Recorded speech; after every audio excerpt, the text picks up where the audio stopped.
حضرت ابو ہریرہ رضی اللہ عنہ بیان کرتے ہیں کہ رسول اللہ صلی اللہ علیہ وآلہ وسلم نے فرمایا، رات اور دن کے فرشتے یکے بعد دیگرے تمہارے پاس آتے رہتے ہیں، اور وہ نماز فجر اور نماز عصر میں اکٹھے ہوتے ہیں۔ پھر وہ فرشتے جنہوں نے تمہارے ہاں رات بسر کی ہوتی ہے اوپر چڑھتے ہیں، ان کا رب ان سے پوچھتا ہے، حالانکہ وہ ان کے متعلق بہتر جانتا ہے،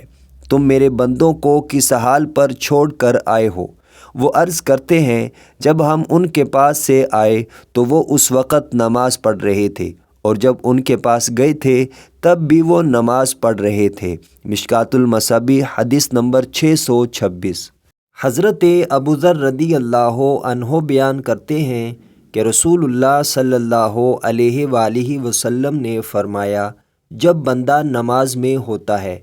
تو جب تک وہ ادھر ادھر نہ دیکھے تو اللہ عز و جل اس پر اپنی توجہ مرکوز رکھتا ہے،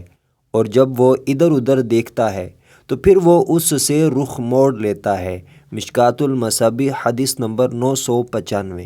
حضرت جندب قصری رضی اللہ عنہ بیان کرتے ہیں کہ رسول اللہ صلی اللہ علیہ وآلہ وسلم نے ارشاد فرمایا، جو شخص نماز فجر پڑھ لیتا ہے